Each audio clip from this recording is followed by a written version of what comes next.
Welcome, everyone, to episode 27 of Kiss Meets the Podcast. I'm one of your hosts, Eli Clausen. Yeah, I'm one of them other hosts. We're always laughing, and it's goofy.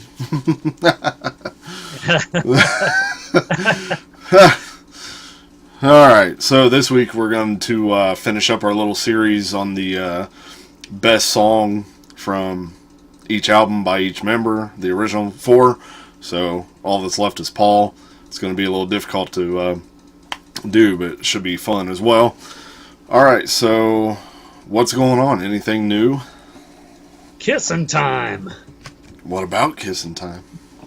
Today is the anniversary day of the release of the single Kissing Time. And it's not by Bobby Rydell, I don't think, either. Is that Bobby now? Rydell? Some would argue, is that even worth celebrating for that song? Well, according to Neil Bogart, it would be.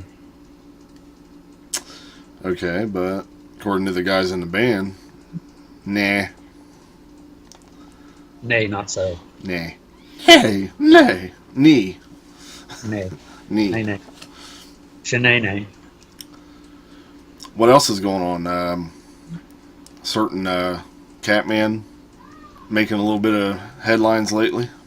Rocket's dead. No. Who said that? Well, I thought I heard a song years ago that said rock and roll is here to stay. So, what happened with that? Yeah, there's been plenty of rock and roll is here to stay. There's been Rock is Dead, like back in the, early 2000s. Lenny Kravitz did a song called Rock is Dead, didn't he? Marilyn Manson. Marilyn Manson. I don't know. So, what's your take on Peter doing this? I think he just says stuff just to have something to say, but...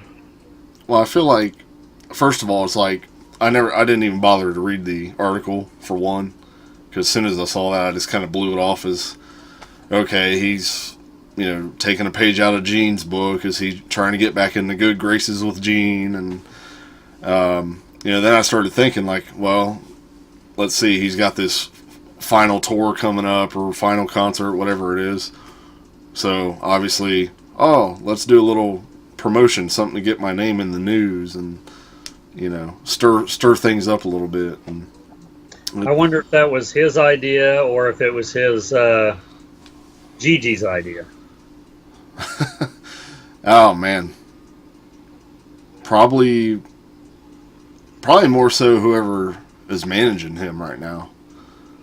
Probably put that little bird in the ear. Or who knows, he could have talked to Gene and maybe he got brainwashed and agreed, like, yeah, Rock is dead. Is Gigi his manager, or was she just pretending she was his manager at one time? I honestly don't know. Maybe she is managing him. I could be wrong. I'm not 100% true or sure who is. It may be her, though. But I don't know. Like, she may have planted that, or maybe he, like I said, maybe he suddenly agrees with Gene, or maybe spoke to Gene.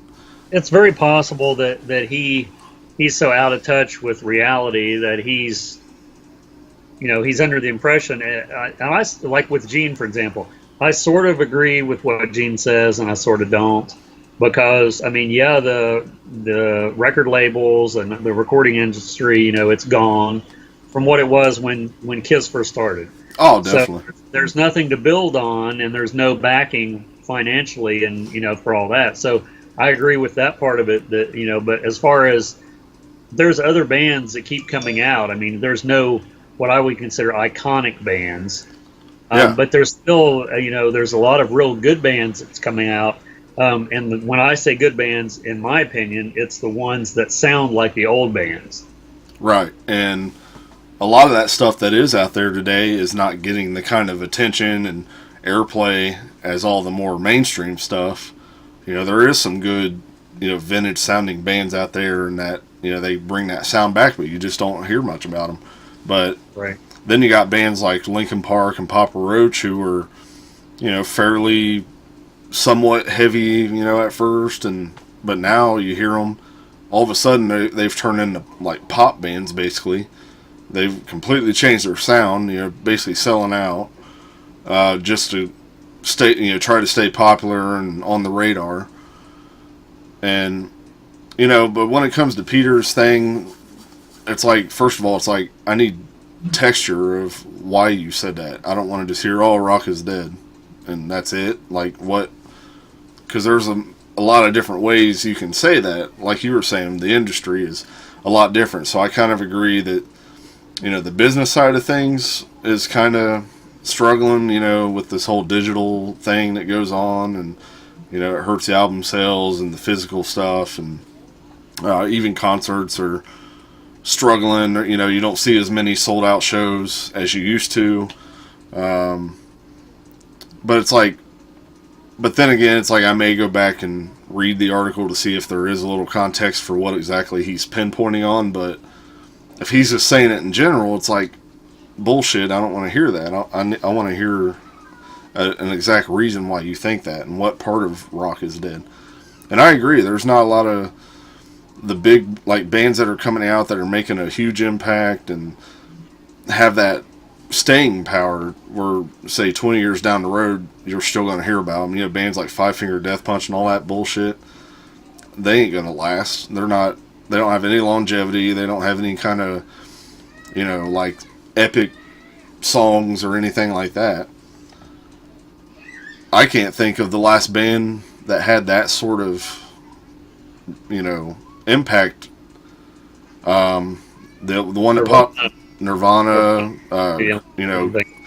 love them or hate them, but Creed was pretty huge there for a long time. Even Linkin Park there at first was pretty big. I liked their first two albums, and back when I saw them on the Summer Sanitarium tour in like '04, I thought they stole the whole show out of all those bands, including Metallica. But after that, anyway. Other than like Creed, Nirvana. Well, I think the only touring band that's still around is probably Metallica. Yeah, they just started their new tour here in the States. As far as influential band that's still touring, I think they're one of the few, if not maybe just other than Kiss and Metallica, I don't know. Paul McCartney's still out on the road. You kind of got the bands that are kind of that way, but... See, that's not the real Paul McCartney. It says who? Ringo Starr. Oh, okay. It's Buddy Shears, or Billy Shears. Billy Shears, yeah. Billy Shears. It's Fall, as they call him. That's another podcast. By the way, there's a really good documentary about that if you haven't seen that. Really? It's that on YouTube? It might be. It was on Netflix. It might still be on Netflix. But I'll tell you, like, I watched it a couple times, and it seriously, like, gets me, like, second-guessing myself. And I'm sitting there thinking, wait a minute, what? Like, wait a minute, no. Like, is this based on the Paul is Dead thing, or what? Yeah, mm-hmm. What's the name of it? You know the name? Because I definitely need to watch that. I believe it's called Paul Really Is Dead or something like that.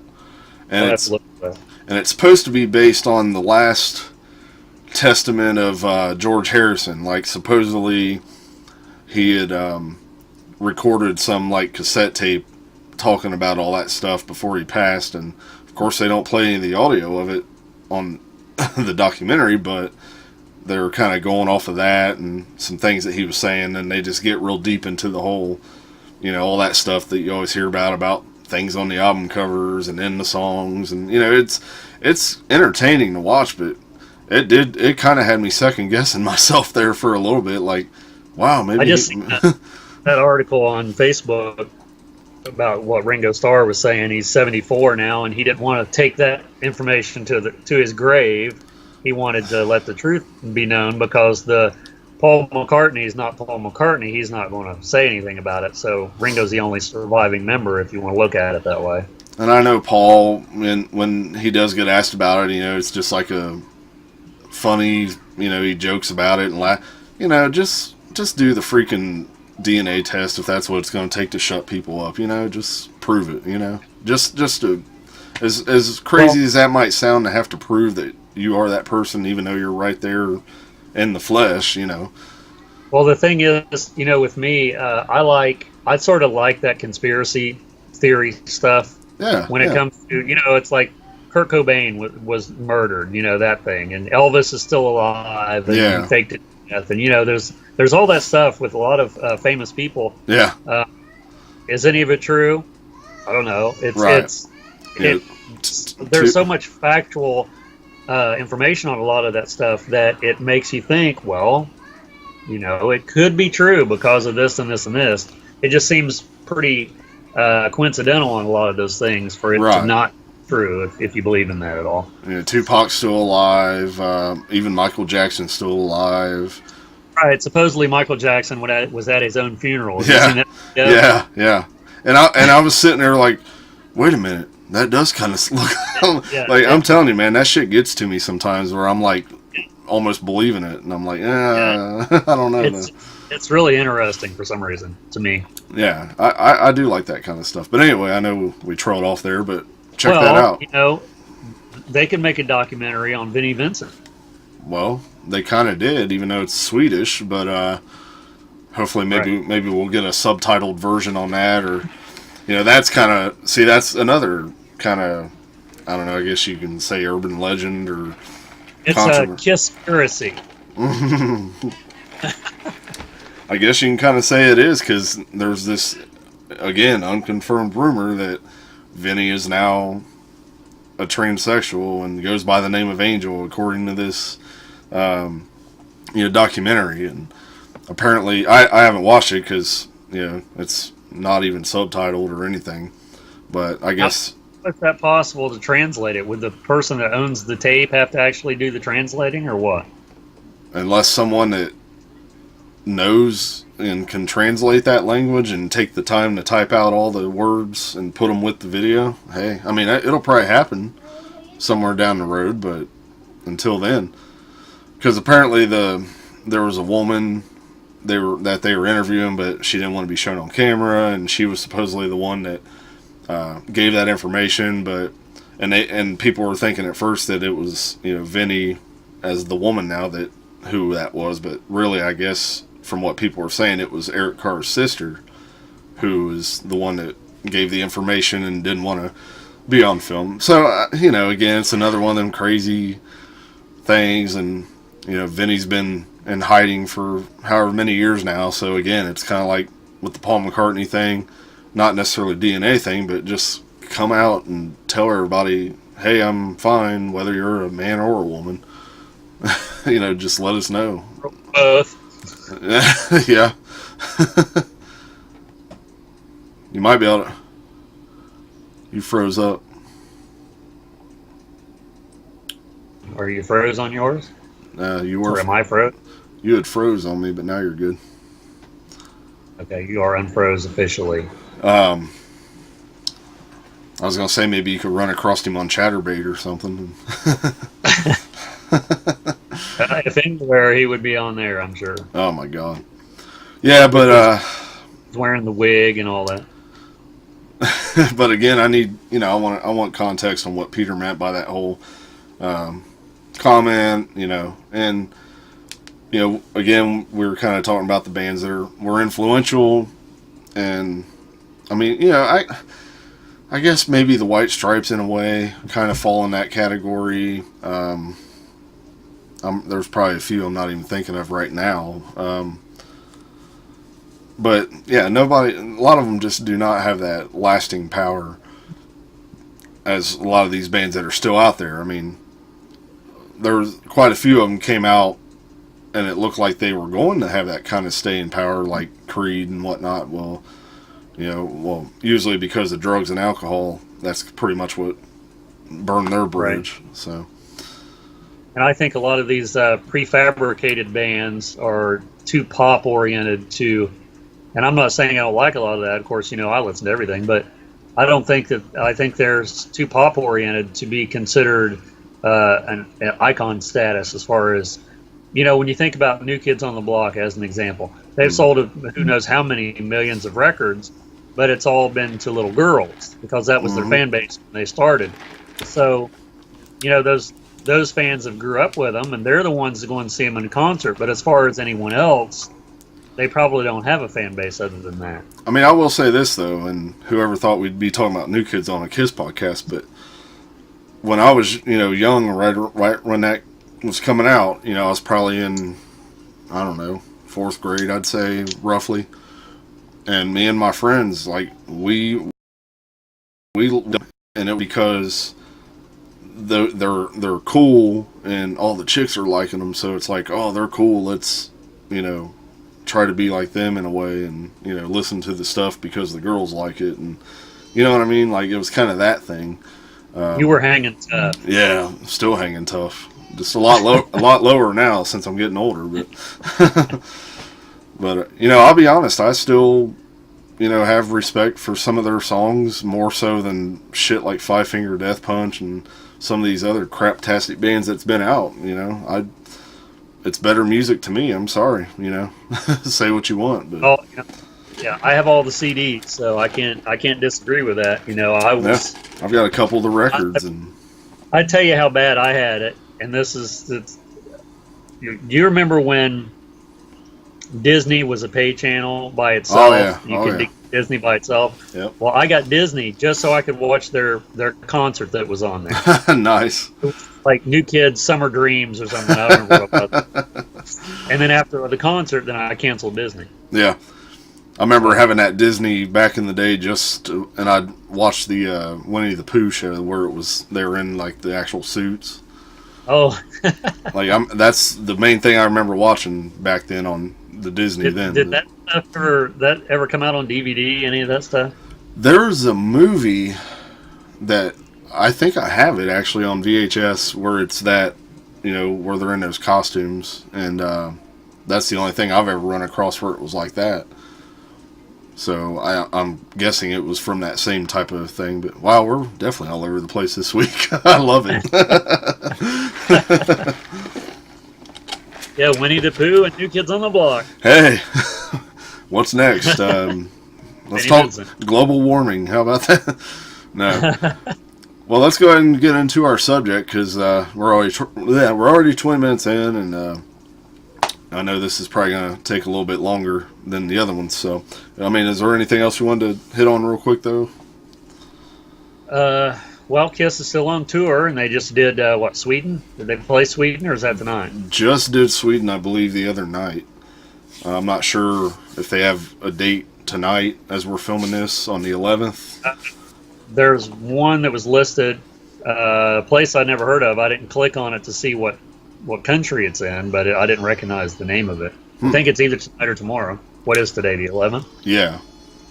And as soon as they're done with this European leg, Gene's going to be back out doing the solo thing here in the States. And the closest he's going to be to us is over in Indiana. I want to say it's Anderson, Indiana, something like that. And it's probably about 2 hours from here, which, may try to swing it. I don't know. It'd be cool to see. So I definitely dig the set list he's been playing. And if it's... Can you imagine if he, and this will never happen, but can you imagine if he did the solo shows in makeup and costume? Oh, I know. I was thinking that. Could you imagine what that'd be like, though? It'd be so strange. Well, I'll tell you what.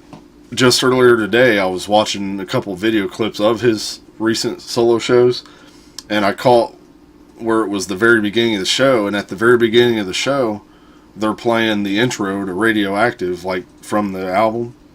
Like, that's playing over the PA as the show intro, and I was like, oh. And then I was just picturing, like, that, and then all of a sudden he's there in the costume and makeup. Would have been awesome, but oh yeah, obviously he's not. But it was still cool either way, like, because then they went right into Radioactive as the intro, and it's like, oh, and this will probably never happen either. But once Kiss is done, regardless if there's 2.0 or not, what if, say, Gene was to do that, and I don't think that Paul would allow it. But you know what I mean? Or what if Paul did that? I mean, I don't think he would. But can you Yeah, imagine?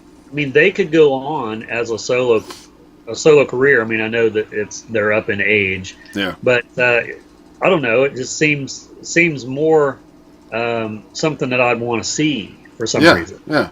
I mean, even if they just had like a mannequin on stage that was in the full costume and makeup, that would still be kind of cool just to have that right there in person, you know. And Yeah. Well, even if, like Alice Cooper, he always has those young guys backing him up, and it's always a different band, yeah, even girls sometimes. yeah, And Gene could just be the demon, and then just have a band backing him up. He don't right, have to have the big show, right, and he right. wouldn't have to have the Kiss logo, obviously. I think it would have looked real cool, especially with that effect going with that intro. Well, Um, what was the? You remember the Dr. Pepper cherry commercials? yeah, In the back, it said "Smooth," and it was written like Kiss. yeah, yeah. So he could have his logo, he could have his name back there written like Kiss, or just say Simmons or something. I'll tell you something else I just recently saw. YouTube channel Nothing to Lose 75. Um, he posted a little video talking about another idea that came up about the whole Kiss 2.0 or what could happen when Gene and Paul's. He mentioned the possibility of what if they did the hologram thing, Right. and it was holograms of all four of those guys or something. And I was thinking, like, it's I could see the good and bad in it, and I'd almost prefer to see a hologram than someone else up there in taking Gene or Paul's spot. Well, I think fans wouldn't be as critical Yeah, and without but then the like. person. But then, like you were saying, with the idea of them in costume, but obviously they probably won't. But what if they were? How cool would it be if they're up there playing, and then there's a hologram of Gene in the full makeup and costume playing right with him or something? Like, I think that would be cool as hell too. But same with I Paul. actually seen that in concert. Really? Yeah, except it was Reba McEntire and Vince Gill. They had the Eazy hologram playing with them. Well, they have that Dio hologram. You've seen that, right? Oh yeah, there's been quite a few now. Yeah. Dio, Eazy-E, Tupac. There's probably a few more. I think they did a Michael Jackson, couple things like that. But yeah, I mean, I there's can see Gene wanting to do that just for the sake of it might make money, and right. and it probably would. I think that would be a crazy visual, is Gene up there playing, and then there's a hologram of him in costume and makeup, playing like face to face. You know what I mean? Like, it'd be kind of like the when Spiro was in costume, and that magazine cover, and like having that in person. And same with Paul. Paul could do that too. And if Pantera ever, Vinnie and Phil ever got their shit together and got along again, they can always do a Pantera reunion and have a Dimebag hologram, if anything. Yeah. I think everybody would be fine with that, instead of somebody trying to, not necessarily would be taking his spot, but it wouldn't, it'd be a lot different to try to have a whole different guitar player versus just a hologram. Yeah, because any band that would do that, they automatically, a lot of fans are automatically going to like it because it is the actual person, at least in hologram form. So they can't say, "Oh, this guy don't sound like him, and he don't look like him, and I can't believe they replaced him," and you know what I mean. So I could see Pantera for sure doing that if they could get along long enough to get together. Right. And my wife even brought up the idea of the Beatles could do that now. Paul and Ringo. True. They could have a hologram of John and George.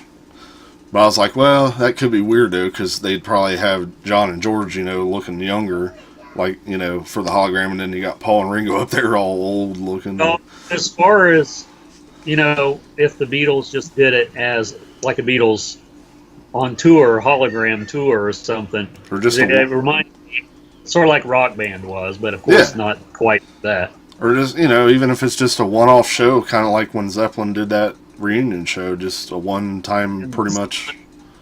Zeppelin could do that. That'd be Yeah, awesome. yeah. Be awesome. I mean, so Because many. that would give people the chance to see bands that you weren't old enough to actually see. Yeah, I mean, In their prime, you could go back and see Judas Priest and Iron Maiden and Black Sabbath in their prime. I'd do that. I'd buy a ticket to that. I mean, even the people that are past, like you could have Elvis and Nirvana and all tons of stuff. The Yep. list would go on. I would love to see like a Dwayne Allman hologram, and Bush Trucks now for that matter too, and that would be crazy. But Barry Oakley. So Yeah, they could go back and do Leonard Skinner. They could. I mean, that'd be endless. They could have like one big company that just does all of those or something. I mean, there could be a day that's kind of what live shows might turn into, because that might be in more demand than a lot of the stuff that's currently out there. Like we were saying, a lot of them bands that aren't, writing as much quality stuff and whatnot. And, there may be a point in time where that's what people want to see, because you got a lot of those old bands that are on the road now, because that's kind of what people want to see.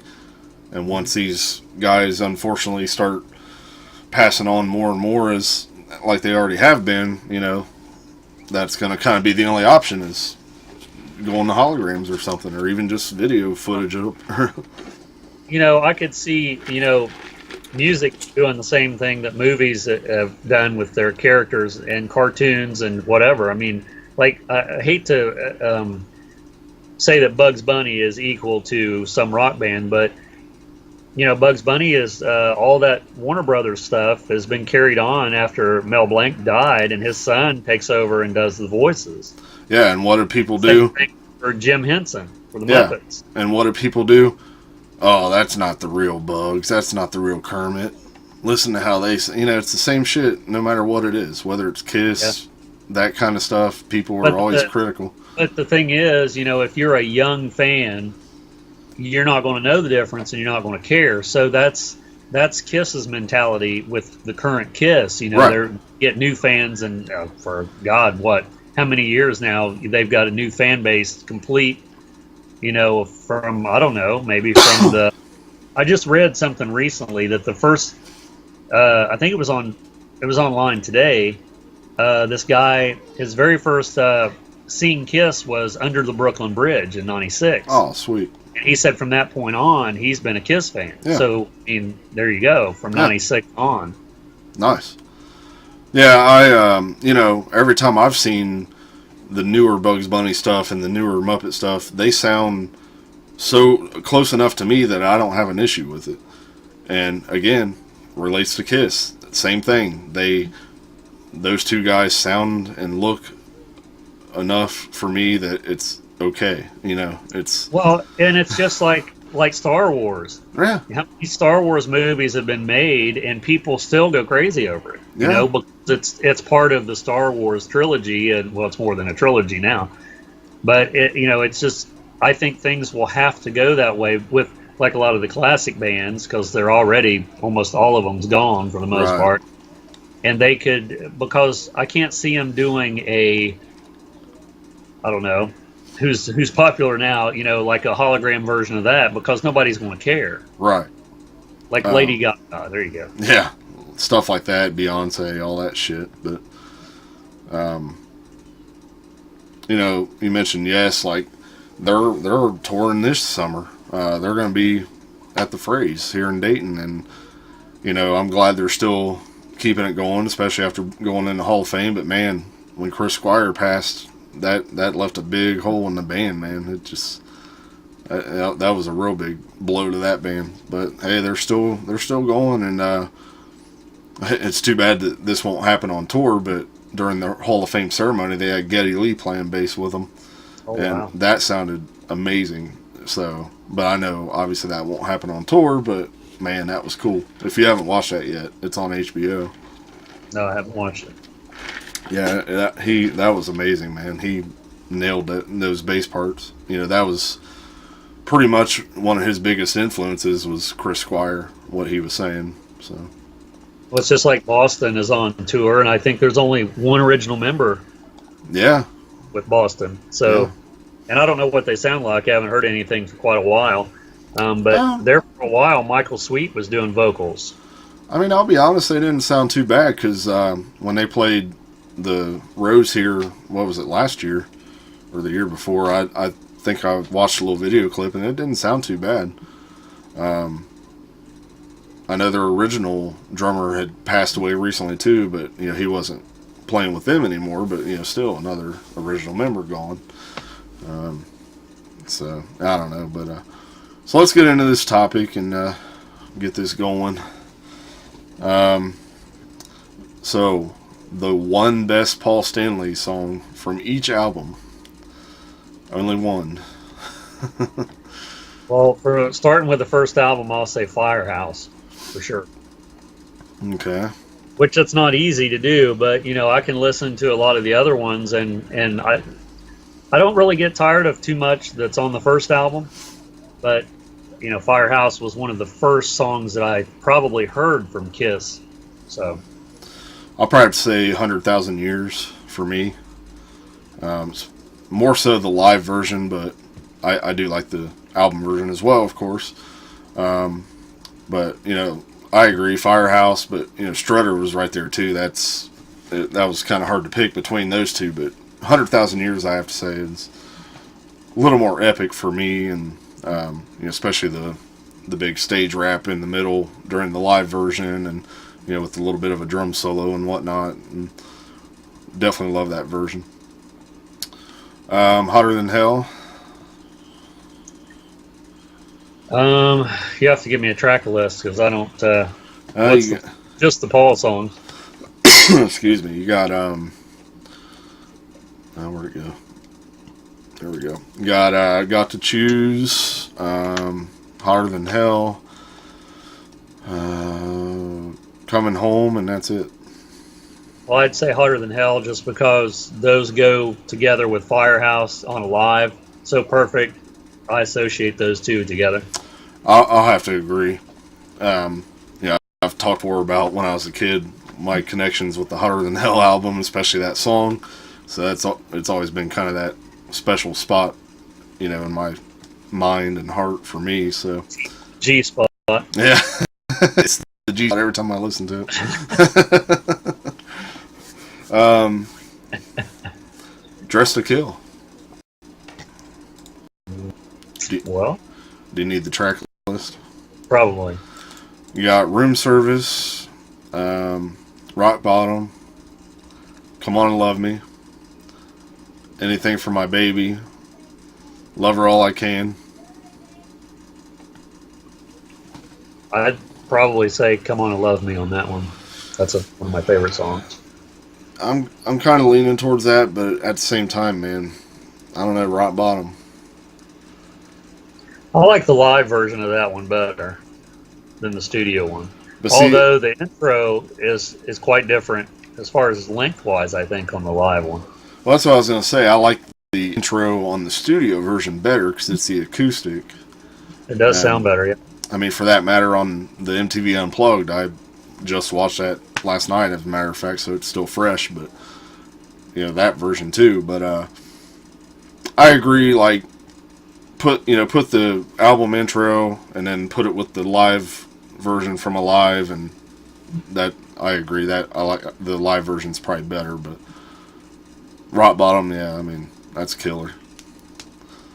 One of the few tracks where Paul and Ace were doing some dual acoustic work with each other next to Hard Luck Woman and all that. So let's see. Then we jump to Destroyer.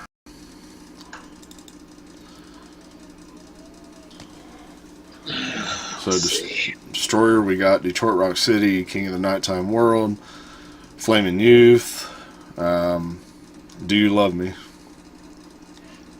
Detroit Rock City, no question. See, this one's going to be the hardest of all of them. So she's I gotta, honestly, Detroit Rock City's always got that special place, but I gotta say King of the Nighttime World is kind of the one I kind of go to more now, at least for a Paul track on that album. I just love the overall production of that song. I love the bass line that's in there once when the second verse kicks in. But God, it's so hard. Flaming Youth and Do You Love Me? I mean, they're all just classics I right just there. had a thought, like, for example, and this is totally not totally off subject, it's still Kiss related. What if the Gene songs were sung by Paul and the Paul songs were sung by Gene? Because we know the God of Thunder version with Paul, and then of course the Gene one is the most famous one. True. So what if Gene sung some of the other ones? That would be something to hear. I'm sure they don't exist, but wow, that's a good thought. Makes you wonder if some of those songs would have been as classic had that been the case. Because even God of Thunder, if it stuck with Paul singing, I don't know if that would have been as. It's not the same song at all. No, it's definitely more of like even the lyrics are. I mean, obviously the lyrics are different. The majority of the lyrics are different. Yeah. I like it, but I don't love it. I definitely don't think it would be as much of a classic, song and a staple of the shows if it was the Paul version that. No, because then Paul would have to spit blood and fly to the rafters, and Gene would be the one flying out for Love Gun. That's something else. What if those two characters were switched? I mean, if they had always been switched, that would be interesting, just from a Kiss fan's perspective and knowing what we know. Yeah, that's interesting. That would be funny because starting everything, and it was pretty much like who wants to breathe fire? Who wants to, it was more like any of them probably could have done it if they wanted to, and obviously It turned out to fit Gene better anyway, so. And what if, for example, Peter said he would do it? Okay, so he's a drummer. Imagine what that would be like. He would have to step out from behind the drums to do that, of course. Well, it would create a whole different thing. He mentions in his book during the Destroyer tour about he had some sticks they were supposed to shoot like sparks out, but he said they hardly ever worked, so they only used it a few times, or sometimes they'd only come out of one stick.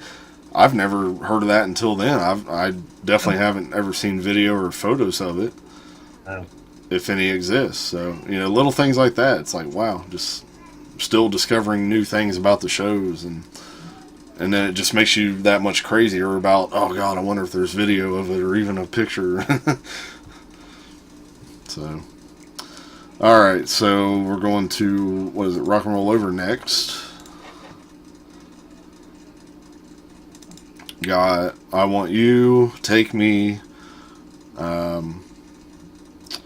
Mr. Speed, Making Love.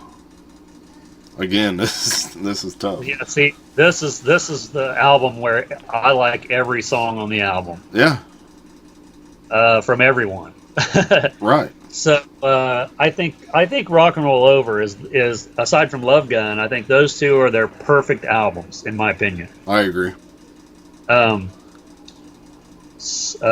song, I'd have to say probably. I want to say Making Love, although I like the one on Live 2 really well. That's what I was going to say. Yeah. Studio one is still probably. I'll pick that one. It's not easy to pick just one. I know. I was going to say the Live 2 version. It's it sounds heavier and it's sped up a little bit more. I like the feedback at the very beginning, the way it starts. Yes. Especially with that guitar tone that they had on there, it's like I love it. Man, for me, I think I'm about to go with I Want You. Especially this album version, I love. It's like a staple of that period of Kiss in the '70s. It just has that sound to it, especially towards the end of it when it just has those the flange effects on the drums and everything where it kicks in and. Paul was singing, I I mean, he starts off the song really soft, but he's singing a lot back in the 70s, of course, from the throat, I guess people would say, and he's same thing he would do between the songs live. He would, instead of just talking, he would just, he puts a lot of emphasis behind the vocals. Right. And I've always liked I Want You because of that, and Love Gun's another one that he sings the same way. True. I mean, his vocals from between the 70s and 80s were a complete night and day difference. Because, like you said, he was kind of singing more from the throat in the 70s and then more from the core in the 80s. And, God, it's like watching some of that old footage, like the Unplugged and a few other things. It's just like, it makes you kind of sad in a way. Like, man, like I miss that. Him being able to sing like that. But, it is what it is. Could be worse. Yeah. Love Gun. We got I Stole Your Love, Tomorrow and Tonight, Love Gun. Then She Kissed Me. I know that's your pick. I really do like that song. Mm-hmm. I like all the songs once again on this album. Oh yeah.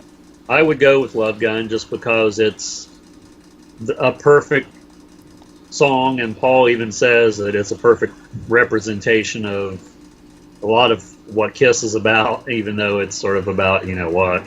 Right.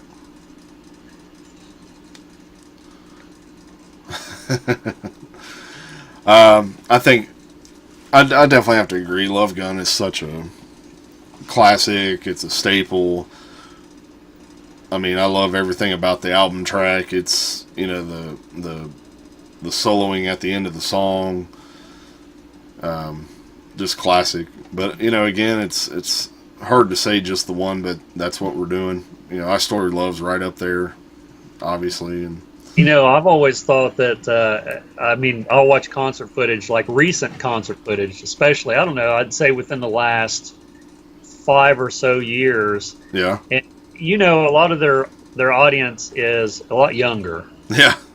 And even back in the I guess the reunion tour, they had told Ace to stop cussing on stage because we have younger audience members. Or I guess that was in '79. Oh yeah, yeah. Dynasty is when that was. So it's been a progression, but Paul's flying out in the crowd and he's singing Love Gun, and it's like this song is written about a pretty obvious member, and I don't mean a member of Kiss. But there's like little kids out there in the audience, and it's like it's almost like it's not about that, right? And because he doesn't do the rap and stuff in the beginning a lot of times like he used to, but it's almost like I'm surprised that they're still doing that song just for that reason. I'm not saying they shouldn't, because I'm a fan of the song, yeah, but because of them being in their 60s and their fan base is different, and they have younger, it's almost like they should pick like another song for that. I'm not saying they should, but you know what I mean? I see what you mean. It's like their point of view, you think they would, because Paul has kids and Gene has kids. Of course, Gene's kids is grown. I mean, it's kind of like they don't really like to do Christine 16 anymore because of pretty much what you just said, but yet Love Gun's okay. I mean, and yeah, I agree. Doing songs like Love Gun, even Nothing to Lose, it's the innuendos is what it is. I mean, they're not straight up saying it. And I've even seen him do Shock Me with Tommy, and a couple shows that I've seen on YouTube and stuff. Instead of We Can Come Together, they change it to We Can Go Together or We Can Get Together. And they'll do that for a little bit, and then they'll go back to doing it like now they're doing it We Can Come Together again. It's like, why even try that? Right. You know what I mean? Right. It's like, okay, are you going to do it, or you're just going to not do it? Right. It's just, I don't know. It's weird, but Take Me, that's a total. I don't think they should change lyrics. Yeah. I don't think they should change lyrics. Take Me, that's a total innuendo song. I mean, it's, if you can't figure out what he's talking about in that, man.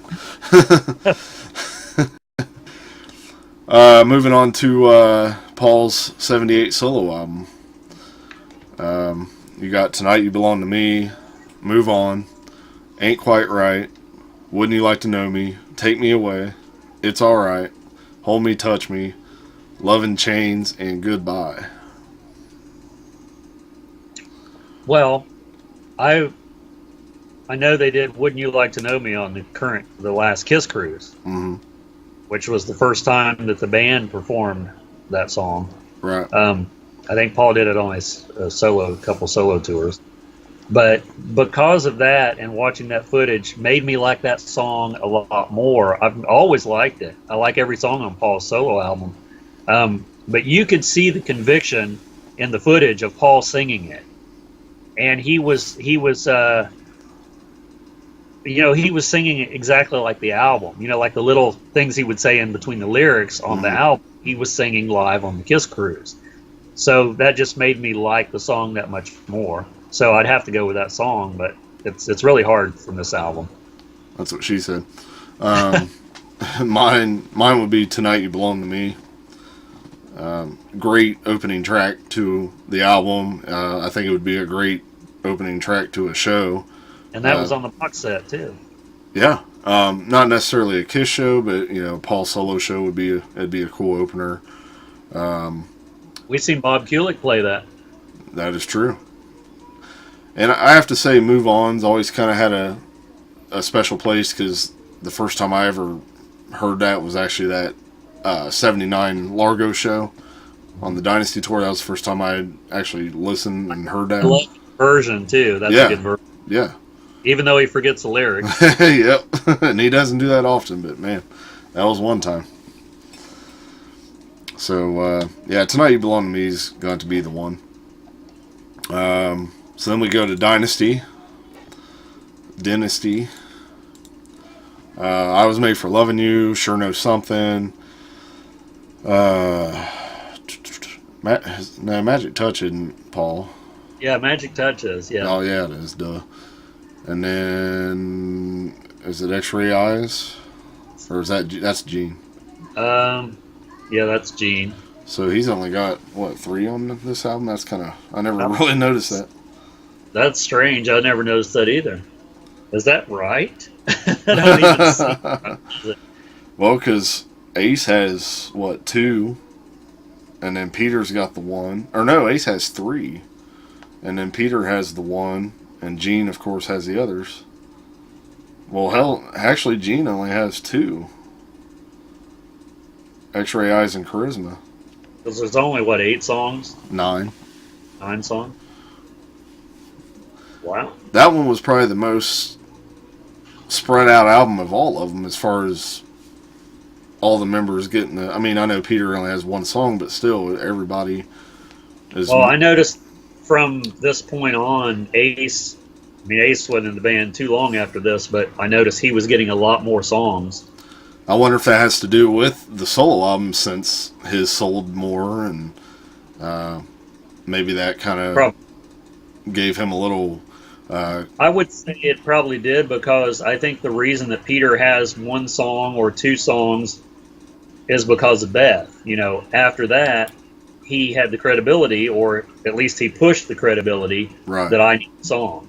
So I think, but I also know that in the very beginning, Paul and Gene wanted the Beatles, heavy metal Beatles, so each person was a star and they all had their own, you know what I mean? Yeah, so I think still had that mentality, and it just happened to pan out that way, but it wasn't working in the early days. Right, and it's just kind of funny, though, that, the album that's right after the solo albums, Ace has 3 songs all of a sudden, and it probably gave him a little bit of clout when it showed that he could sell more, and so he's like, okay, maybe they had a little bet with each other or something, and he's like, all right, I get 3 songs, and and I think that's part of the reason why Peter left first, because he was pushed out.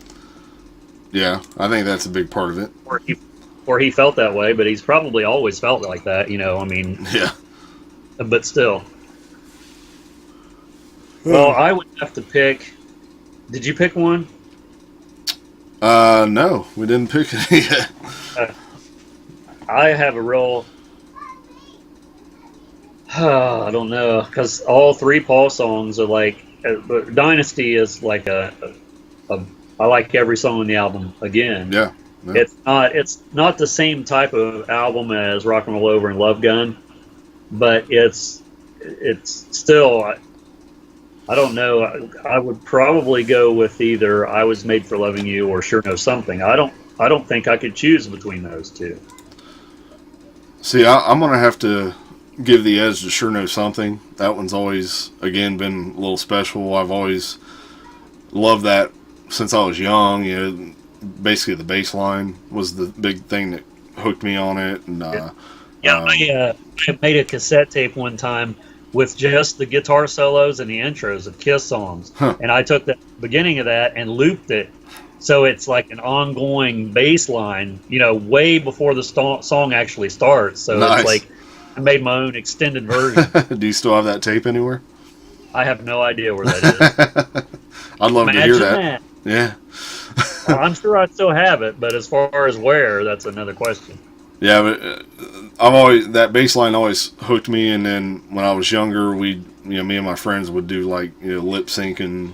We'd film ourselves lip syncing the songs, and there was one where it was all Kiss, and that Sure Know Something was one of the main ones. That was so now you can actually do that. I mean, because the drummer sings backup on that song, or at least on the Unplugged they did. Yeah, I mean during the chorus there's some backup in there, so. But yeah, I gotta give the edge to Sure Know Something. And you mentioned about Dynasty. It wasn't. I'd probably say within the last 5 years, I didn't like the whole album. I had never given it that much of a thorough chance. But then, the more I would start listening to it and hearing some of the other songs, it's like now I'm that way. I love that whole album, and there's. Yeah. A lot of their albums that I like the whole entire thing. It's, almost like a consecutive row of their albums up until, I'd say, Unmasked probably. I like the whole thing. Not to say that those aren't listenable, but I don't particularly, sit and pick some of those songs from like Unmasked on more so, you know what I mean? Let me think. I'm like that probably even more consistently. I like from probably Rock and Roll Over all the way up through Creatures of the Night. Yep. I like every song on every album. Well, see, Creatures, it picks back up where I like that whole album. But then that's probably the last one, from then till now that I can think of off the top of my head. I don't know. I might jar a reminder as we're going, but so next is Unmasked. We got Is That You, Shandy, Tomorrow. Who sang What Makes the World Go Round? I think wasn't it Paul and Gene? Because right. I know there's one or two songs on there they do that with. Because see, that's one of them tracks that I don't really like a lot, so it's like I couldn't tell you how it goes right now. It's a Paul track, but I'm not positive. And then we got, Easy As It Seems. Who? I think that's a Paul track, too. And I think he had more. You're All That I Want, that's Paul, too, that's right? That's Paul and Gene. Paul and That's Paul and Gene. Because that one was on the box set, and I think Gene does a lot of vocals on that one, seems like. See, again, a lot of those tracks on there I don't listen to as much, so I would have to hear the song to actually know. I mean, I like all the songs, I like the whole album, but I'd have to hear it's hard to hear that in your head because it's not like Love Gun or something. Well, I mean, again, like the whole album is listenable. If I, sit down and put it on, like I could definitely listen to the whole thing, but a lot of the tracks I don't know enough because I don't go back and listen to them as much. You know what I mean? So, for me though, I'd say easily it'd have to be Shandy. For me. Yeah, that'd be the track that I'd pick too. I mean, mainly because of the music video. On top of that, one of the best recorded Paul performances, in my opinion. All the way down to the the Eric Carr audition demo where he was singing over top of it. I like that too, and it's an overall great song. You know, it was huge over in Australia. You could do that too. You could do the Eric Carr audition of Shandy. Wow. So are you going with Shandy too, or In makeup? in makeup? Yeah, I'm going with Shandy too. Yeah, for sure. For sure. But Ace has a lot of songs on this album as well. Yeah, he's got what, 3 or 4, doesn't he? Yeah, I think it was. I think this time it was more so of trying to keep him happy to get him to stay in the band. Probably. I mean, it did, last a couple more years. So, but yeah, I mean, he's got what? Talk to Me, Two Sides of the Coin, Torpedo Girl. Yeah.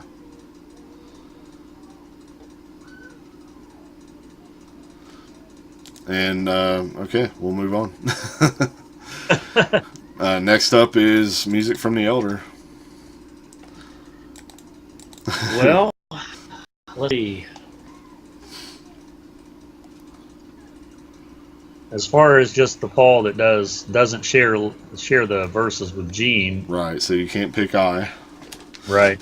I would say just boy. The only thing that I've always thought about that song is I wish it was a little bit longer song. It doesn't have, it should have like another verse or something, an extra guitar solo.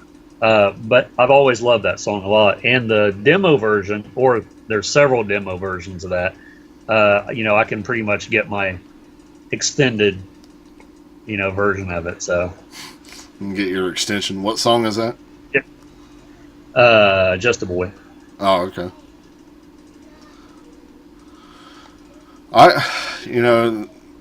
This might be the stock answer, but at the same time, it's just, the oath. I definitely don't want to hear them play it live now anymore, but the album version is badass. If the drums were mixed a little bit better, it would have sounded that much more, heavy. But when they performed it, back on the what was it, Fridays and all that stuff, those were great performances of it. And the first time they pulled it out, like on the Kiss Cruise or whatever, the first 1 or 2 times was really cool. But now it's just like, okay, it's not as exciting. Could you imagine if the Elder had drums on it like Creatures of the Night? Oh my God. And that's probably what Eric was trying to do on that album. Right. And then they finally did it on Creatures.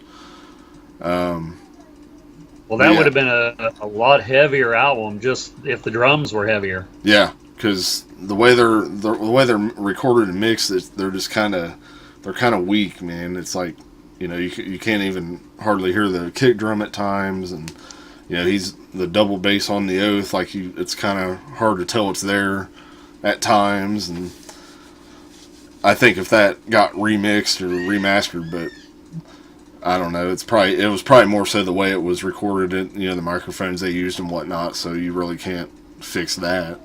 So, but yeah, the oath. Next up is Creatures. What about Killers? Yeah, we could do Killers. Because there's all 4 Paul tracks on the new ones, new tracks. So you got I'm a Legend Night, Down on Your Knees, Nowhere to Run, and Partners in Crime. This is actually going to be tough for me too because I love all 4 of those songs. I think all 4 of them songs are really great. But I probably will say Nowhere to Run just basically because that's the one that I've probably heard the most outside of listening to Killers. Mm-hmm. I gotta go with Down on Your Knees. That's the one I've been kind of playing. I've been playing that a lot more, like in the car. I was messing around playing it on the drums at rehearsal last week, and it's love in the first degree. I love that line. But yeah, all 4 of those songs are, no pun intended, killer. All right, so now we go to Creatures. We got obviously the title track, Keep Me Coming, Danger, I Still Love You, and Killer, right? No, that's a Gene song. Oh, duh. Yeah. Killer is. There has to be another Paul, you would think. That's it.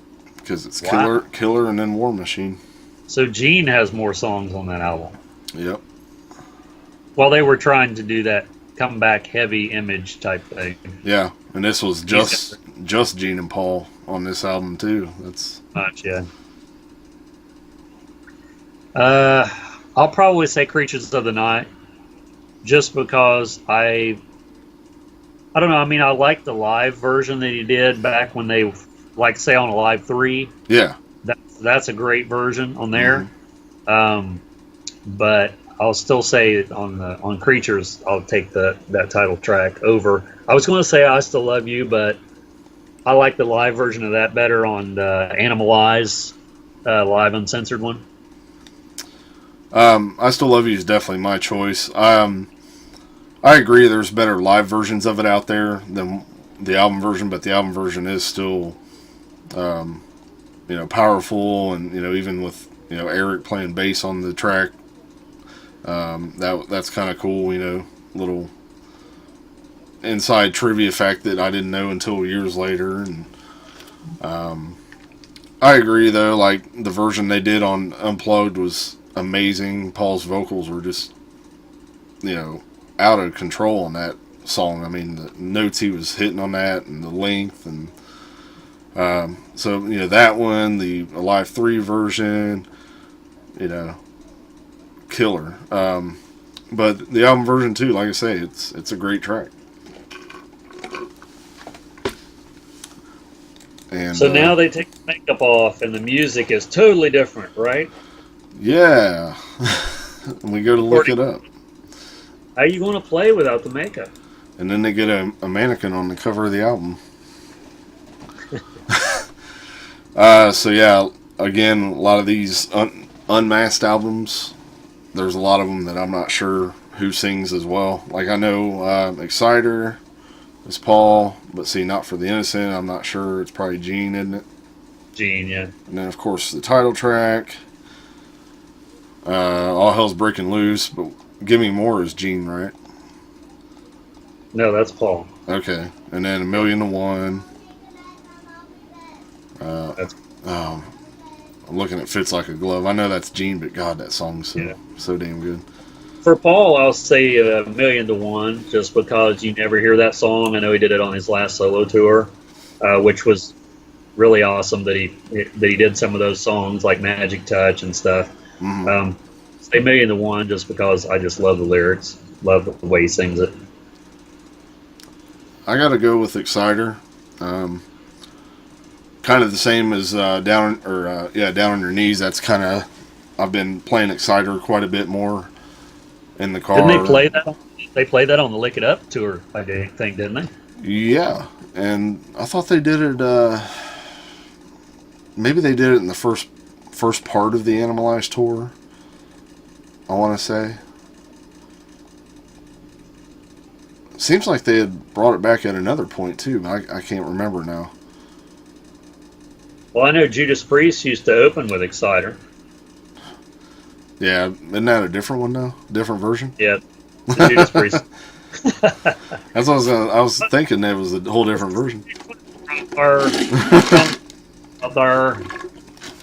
Let's take a drink. We'll feel better. Next is Animalize. So, let's see. Heaven's on Fire. Thrills in the Night. A lot of... See, I've Had Enough is Gene, Under right? the Gun, is that on there? Yeah, Under the Gun. Under the Gun, and I've Had Enough is Gene, isn't it? I want to say that they switch off vocals on that one. I'm not positive. Because I know they do Under the Gun on that Animalized concert, and then there's another one from that album that they do that always those two songs remind me of the same song, but I want to say it's. Thrills in the Night? Or Burn Well, they Bitch, do that one. Burn Bitch No, Burn? they don't. That'd be cool if they did that one, but no. It might be I've Had Enough that I'm thinking of, but I don't know if they do that on there or not. I'd have to see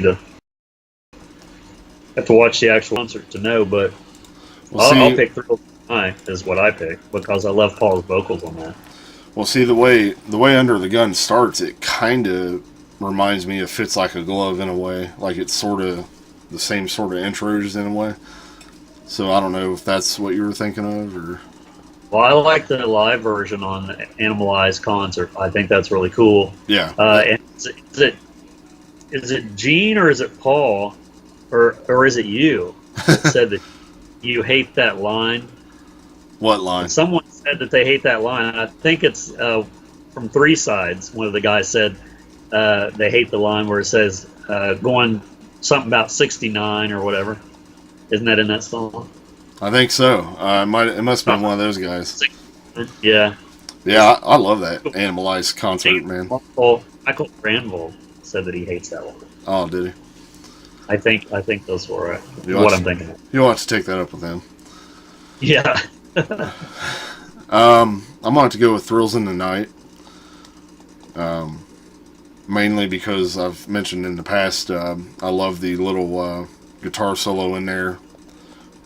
To me, it's like one of the kind of definitive 80s Kiss songs, if you will. Like, and especially because of that live concert, or the Animalized Concert, I think of that every time I hear that song and, picture that in my head. Where are we at now? Asylum? Asylum. Asylum? The new album by Kiss, Asylum. So we got King of the Mountain, Who Wants to Be Lonely, All Night, Tears Are Falling, and I'm probably missing another one or two there. I'm Alive and Trial by Fire, I think. Okay. I picked Tears Are Falling on that one just because, I don't know, it just seems like the standout track from that album. I like the whole album, but I have to really be in the mood to listen to the whole thing. Once again, I relate things with videos, so Tears Are Falling is another reason why I would pick that for the video. I mean, again, like with Dynasty and whatnot, this album recently grew on me, within the last couple of years. Like, I used to only listen to the hits off of here, and that was it. But King of the Mountain, I gotta go with that because, again, that's another track that I've been playing a lot more in the car, and along with those other ones I mentioned. So, and the drum intro itself is, one of the best drum intros ever to start an album, especially. And I wish they did that live more often. I'd like for you to, if you probably already done this, but just as a side note, it just made me think about something. You should write down your favorite, make a Kiss playlist. And I'm curious to see what your playlist would look like. Because mine would be all over the place. Yours would probably be a little more consistent. Like just in general, as far as... Just like, we sort of did an episode a while back as far as what we would like for a concert. Yeah. List. But as far as it could be that or just, I've already seen that one, but as far as just like your go-to songs. We're sort of doing that with Paul, but if you could, we could do that with the whole band. Oh, okay. Like the songs that we tend to play more like, than... for example, if someone's not a Kiss fan and don't know anything about Kiss, what's the best playlist you could make for them? Say, here's the Kiss playlist. You have to hear this. That type of thing. Okay. I think that'd be a good... I'll make one for thing. you, and you make one for me. Yeah. Yeah. I'll have to do that, for sure, because I've made... when I used to still make cassettes, and then eventually I did this on CDs, I just picked out all my favorite songs, chronological, and put as many as I could fit onto a cassette. And then, I think I did 2 or 3 cassettes like that. And it leaves out all the filler, which I'm not saying Kiss has a lot of filler compared to some bands, but everyone has their favorite stuff. I kind of had an idea recently about I was going to try to go and alphabetize all the songs and make like a disc or something with that, like all the songs in alphabetical order instead of just that'd be a good idea. Instead of just by album, or just see how it kind of mixes up that way. And it'll be a bit of a process, obviously, to get them all separated in all the different letters and organize them. Well, what I did one time, and I don't know if it was on a CD or cassette. I want to say it was on CD. Is I took the studio versions of whatever songs that I picked, and I put Paul's raps in between them from live concerts. Oh, really? Yeah, and sort of, like some of the songs he would be introducing, and then the studio version would play, and then some of the stuff he'd be saying like that was just sort of funny or something different between a song. I got to find that now because I remember making that. I think I might have made a couple of them like that. That's pretty cool. I'd like to hear that. That's a good idea. Little things like that. But yeah, that's a little project I thought about maybe doing, but I don't know. To me, it sounds like it's just one of them geeky things that pop in my head. It would probably be just another fun way to listen to all the songs, instead of just going through each album. Well, if you get on Spotify, you'll see people's playlists. Yeah. And I've even Googled, like famous people's favorite songs or their favorite playlist, whatever, because one, you know what they like by doing that, but two, you find a lot of bands and songs like, wow, I've never heard that. I've got to hear it now that so-and-so likes it or whatever. Exactly. Let's see, we're at Crazy Nights. I think so, yes. So we got Crazy Nights. What? Bang Bang You or No. Reason to Live. Turn on the Night. Good Girl Gone Bad. Is that? That's a Gene song. I think that's one of the few on there that he has. Yeah, true. He only has he has like 2 songs on there? I think so. What, Thief in the Night? Oh, well, 3 songs, yeah, because he does that one too. Well, I picked Crazy Nights. Crazy Nights. I just like the live version. I like the studio version. I like the video. I like the lyrics. I like Paul's inflatable boots, things that he has in the video. And the logo, we talked about the logo, was it last week? Yeah. And in the Crazy Nights, I don't know, I guess it was the same way on tour, but it's just like running lights, like the old sign, but it's like, what is it, 10 stories high or something? I was watching one of the Hot in the Shade show that's on the Kissology too earlier today, and I noticed there was a point where the Sphinx disappears and then that huge Kiss logo rises up from behind, and that's one of them things I don't know if it's not that I never noticed it, it's just one of the things that never engraved in my mind about because I always just think of the Sphinx during that tour. And that's the wrong logo, isn't it? No, I don't think that one is. Is that the one where the K is all like really janky? Yeah, you're right. Yeah. But and I think, where did that logo come from? Is that the first time they used it, or was they using that one from something else? I don't. Or is that the one that? Is that the logo that Paul refined that he's always talking about nowadays? Like, did he not refine it till then, and that's what he's talking about? Well, I've heard a story. I thought it was about that specifically. Maybe that's the one that they also used on Detroit Rock City at the end. Because it looks like the same sign. I think it is, because I remember hearing it's definitely the wrong one in Detroit Rock City, and I could have swore they said it was from like either Crazy Nights or Hot in the Shade, one of those. Which I'm not sure how that happened or how it flew over, but again, but it's a movie and it's not always 100% accurate. So, well, I think it, and I don't know this, but I think a lot of it has to do with the fact that Paul and Gene isn't aware of a lot of those types of things, like the fans are. Yeah, that's probably true. And at the time, Tommy was working for the band. Yeah. But he wasn't in the band, which I don't know if that even matters one way or the other, as far as, and I'm not blaming anyone specifically for it happening or not happening, but I just don't think they were aware of it. You're blaming them. No, I'm sure that's very much true. I mean, there's a lot of the songs they don't even remember the lyrics. And see the K,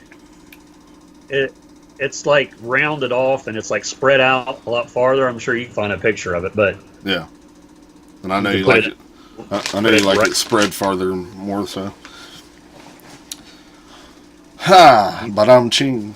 Put it like up on the screen, like right there. No. Okay. No, I if I remember, I will. But if you don't remember, then I won't. Then you won't. Just wait longer. But yeah, I mean, there's a lot of songs that they don't remember the lyrics or the structure to, let alone remembering things about which logo or sign that they used for this tour and things like that. But a lot of again, us geek fans, we know all them little details, and it's like, why don't you guys know them? I've thought that before. It's like, okay, if I was in a band, you would think that you knew the history. I don't mean Kiss specifically, but I mean... No, you said the band, so I know you didn't mean Kiss. Right, the band. But, I mean, a band that you're in, you probably know what you've done and what you haven't done. But to what detail do you remember that? Well, see, to an extent, though, man, because when it starts going back to, like, my old band or even the band before that, there's like, it's not like I remember every show we played or every band or this and that, and sometimes there's been that case where I'll start talking about the old days with somebody like, yeah, remember when we played this and that? I'm like, no, I don't remember that now, because it's a blur. And I mean, and I've obviously nowhere near had the amount of shows or type of career that Kiss has, but even on this level, it gets to that point when you've been playing that many years and that many shows and all the different bands you play with and all the other things that happen. It's you do tend to forget a lot of stuff. So I don't think I even said mine yet, but Reason to Live is the one I have to go with. Again, I feel like that. Yeah, I feel like that's one of another one of Paul's best recorded vocal performances. Ballad or not. That's sort of a forgotten song. I mean, it was on MTV. It was, the power ballad from the album, and it's sort of a forgotten song by a lot of people. Yeah, I'm not really sure why. I mean, I know a lot of people kind of hate on this whole album as a whole.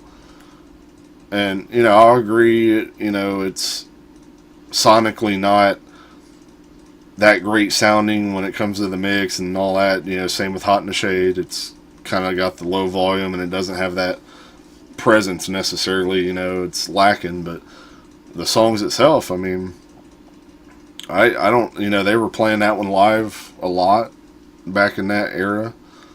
And I mean, I know Paul wouldn't be able to hit the notes now, but if he could, I'm sure they'd probably end up doing that song now.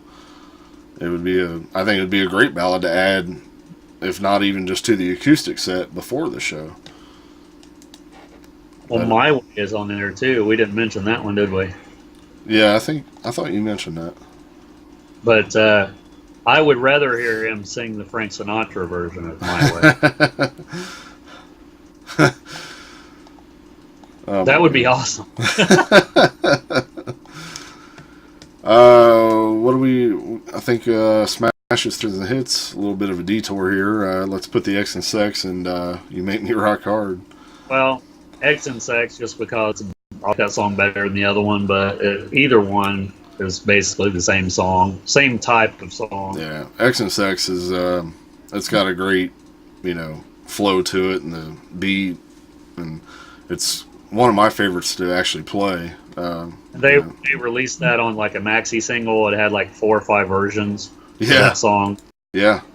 Like a sexapella version and an acapella version, and I think I have a couple of those on my iPod. Then there was this. Oh wow, that's cool. It's got the Calling Dr. Love from Smashes on the back, on the B side. But yeah. All of that re-recorded, right? Or remixed, rather. Yes, remixed. All that crap on there. Yeah, again, it's a real good up tempo, kind of makes you feel good listening to it. To me, and we're doing this song in the tribute band. It's kind of one of my favorites to play. It's a fun song to play. So I agree. X and Sex. The videos are great, but that's another podcast. Yeah. Let's see, where are we at now? It's Hot in the Shade, correct? It is. Tis. Man, so we got a ton of songs on here. Rise to It, Hide Your Heart, Read My Body. That's a classic. Forever, of course. I'm sure I'm missing some other ones on here. Boomerang? No. I actually draw a blank on this album because I don't really care for the album that much. I mean, I pretty much already know what mine's going to be just off the ones that I know are Paul anyway, so right. I guess it don't really matter. I wouldn't, if, like I was saying earlier about making the playlist for someone that's not a Kiss fan, I would not want them to listen to this album if they were not a Kiss fan, because they wouldn't be a Kiss fan if this is the first album they listen to. It has some great tracks on it, but it's more hokey, and it's just not, I don't know. I mean, you've heard all kinds of stuff about the album being demos and so on, and I agree it probably is. That's what I was going to say. I wouldn't want them to listen to the whole album, but there's definitely a couple tracks on here that I would put on there, like Forever and Hide Your Heart mainly. What do you pick? I think I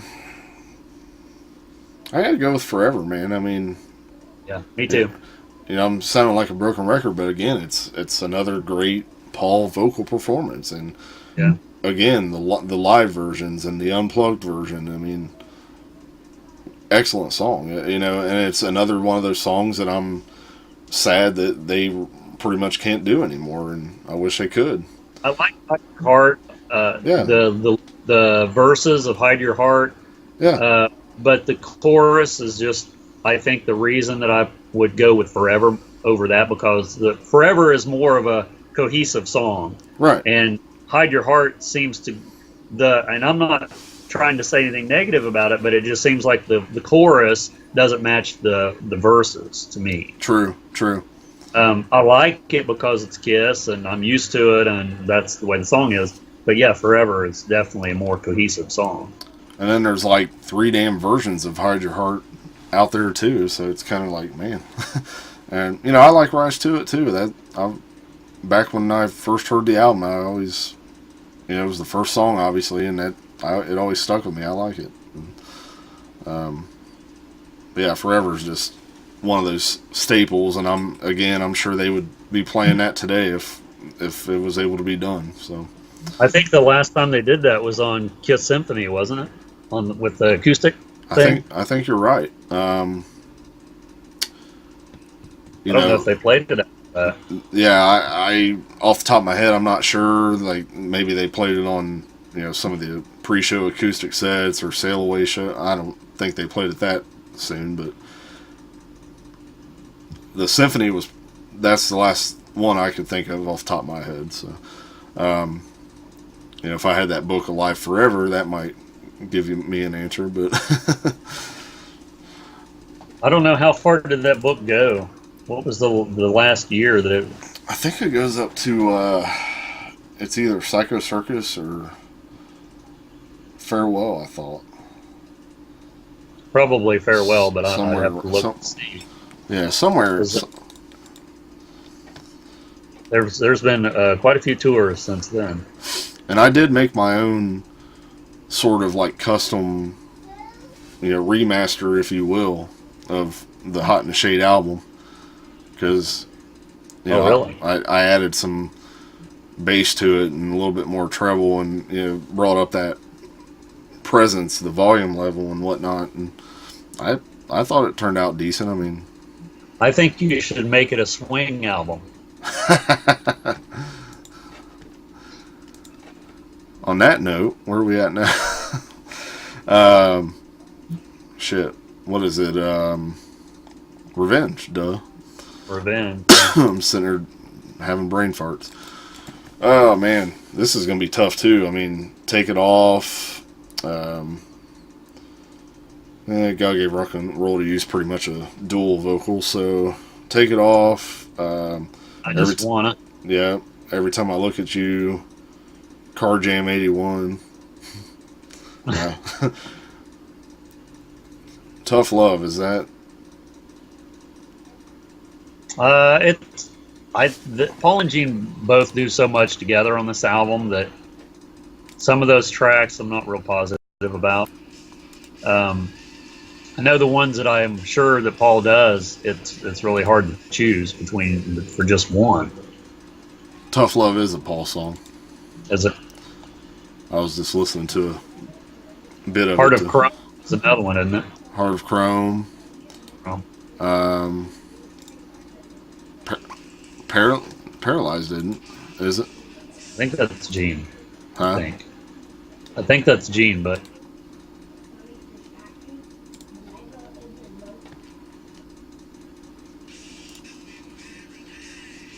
yeah. So I'm gonna say I would say Take It Off just because of the filthy lyrics. that's what I was getting ready to go with, and Every Time I Look at You again. That's a great. Yeah, another great Paul vocal.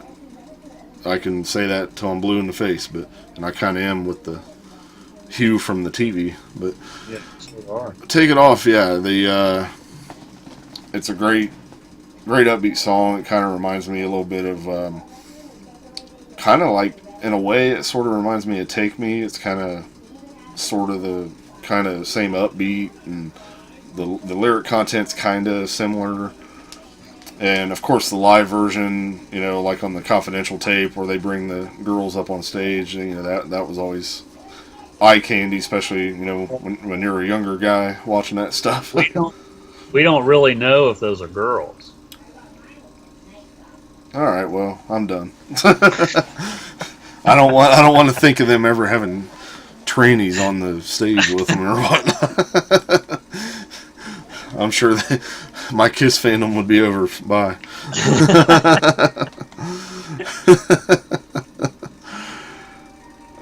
Well, I always like the way that Paul phrases the lyrics or the verses. I Just Wanna is another one that I feel the same way. The way he, yeah, it's like, where does he pull that from? Because these influences, subconsciously you have influences, and you hear songs by other people, Zeppelin or whoever, and it's like that sort of reminds me of is it Black Dog on Zeppelin 4? It's sort of phrased the same way, the sort of like the melody of it, I guess.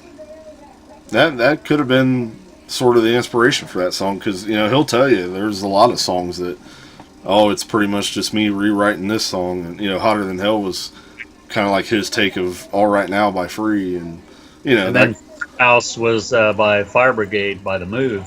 Yep. So yeah, we both agreed on Take It Off then, correct? Yep. Yeah. Okay. So then after that is what it'd be Carnival. It starts to get blurry here. Because then I think it pretty much goes into Unplugged after Revenge. Well, other than Alive 3. And so I want to say it's Carnival. Yeah, that came out about 97, so yeah. Hate, Rain, Jungle.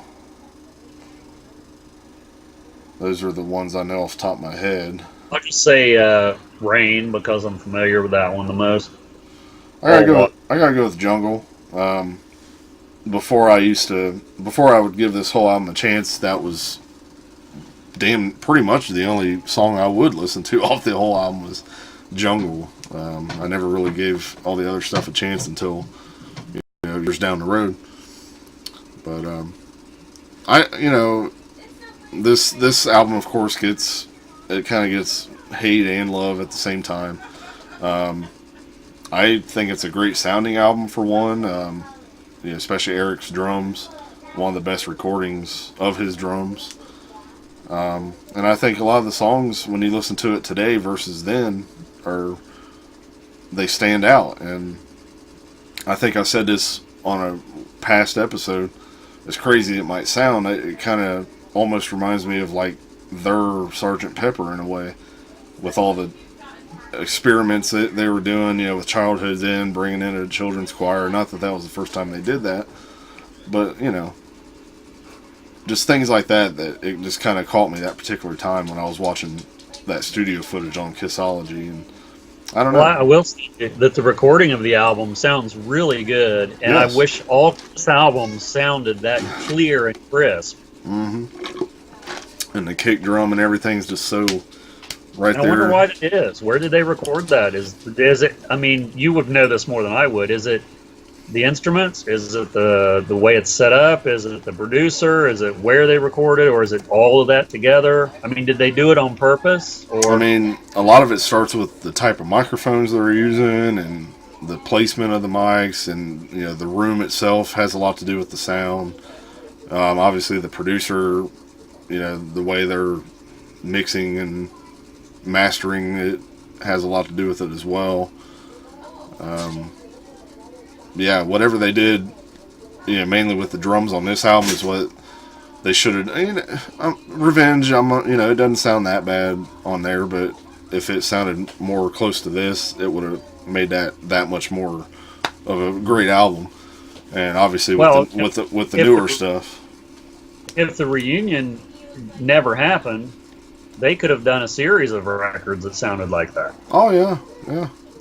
Because in it wouldn't have been released in 97 originally. It would have been released in probably 94, 93, 94. I think it was Alive 3 was 93, right? Yeah, I think it was supposed to be right around like 94, maybe even 95, but then it was like how long did that sound because they were emulating grunge bands, that's no secret.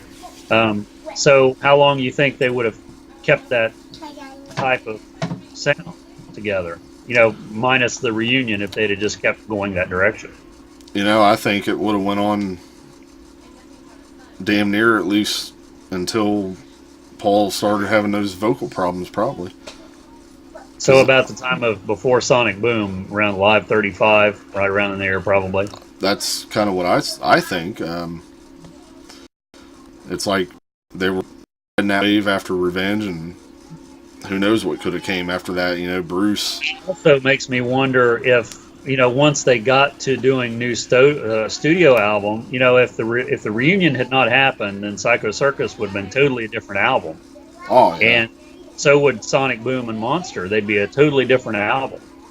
But see, the whole thing with Psycho Circus, Carnival of Souls, like they're such like close in the name, like they're almost, you know what I mean? Carnival, Psycho Circus, blah blah blah. It's almost like that was sort of just a lazy title to throw on. Oh, Carnival of Souls, because I forget what it is now, but they had other tentative title ideas at the time, and we looked it up one time, and yeah, I don't remember what it was now, but something about who loses wins, or that was Crazy Nights, wasn't it, or something? something to that effect, or it was headers. I don't know, something weird. But yeah, I like to think that it probably would have lasted. I mean, and who knows what kind of song ideas Bruce might have had to help contribute after Carnival of Souls. I mean, I don't know this, but maybe some of that stuff that he put out after he was gone from Kiss, maybe that was some of the ideas that he was going to bring into Kiss.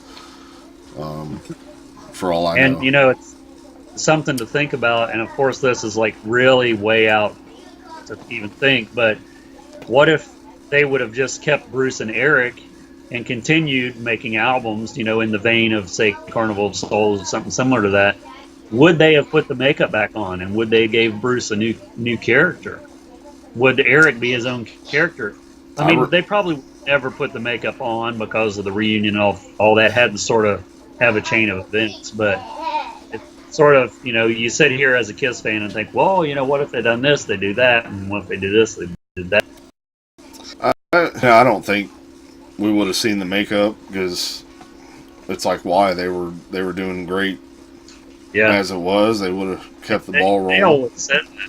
They said that too all the time. Yeah, I mean, some down the road, maybe might have still done some sort of reunion thing, but maybe it wouldn't have been like a full-blown tour. What do you think made Paul and Gene put makeup on for the Rise to It video? What do you think that was about? Where did that come from? Seemed sort of out of the blue to me. I would think maybe the director came up with the idea and probably talked them into it, because let's make it look like the backstage setting in 1975 or whatever that was supposed to be, and the guy sitting there, it's supposed to be Peter too. That was kind of hokey, and I've always wondered about whose idea that was. I'd like to know for sure if that's not out there. I mean, especially what they were thinking with the makeup design. I don't think I've ever heard anything about that. But you remember the VHS? I don't know if it was on TV or not, but it was Hard and Heavy, the VHS series. Mm-hmm. They did a segment on there with the makeup on. If you can find that somewhere, it might even be on YouTube. I never looked, but I think it is.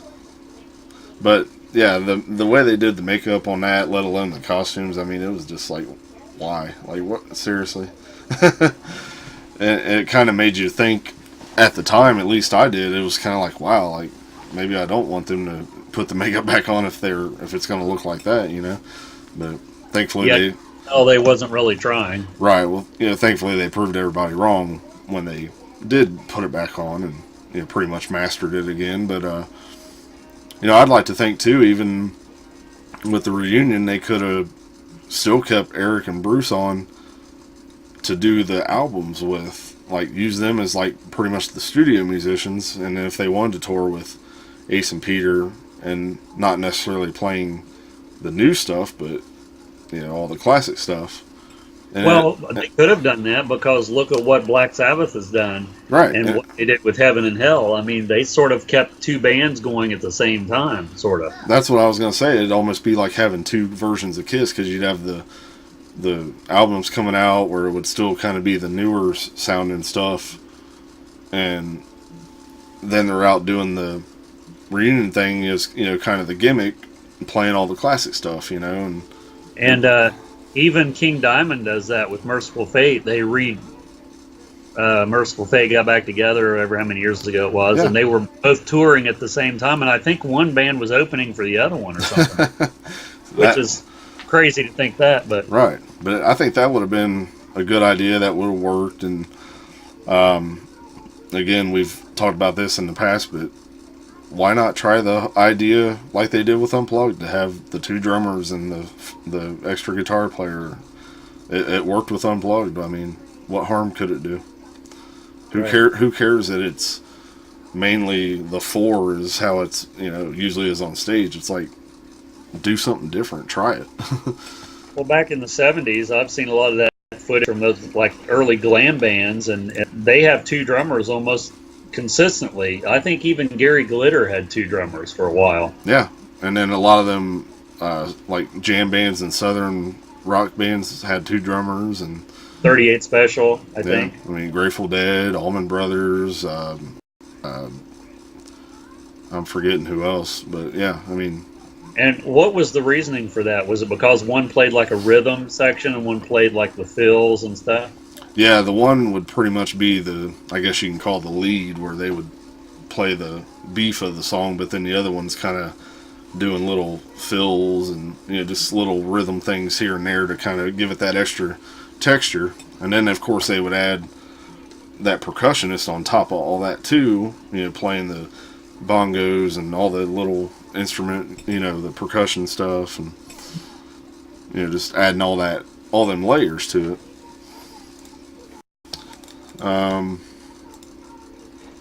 So now we're at Psycho Circus.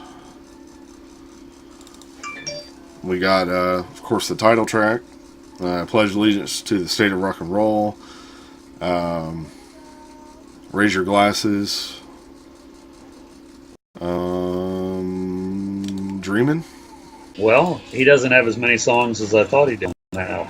Yeah, because there's actually 2 songs that are sort of like the whole dual vocals, and of course, You Wanted the Best, where it has all 4 of them for the first time. I'm gonna have to go with I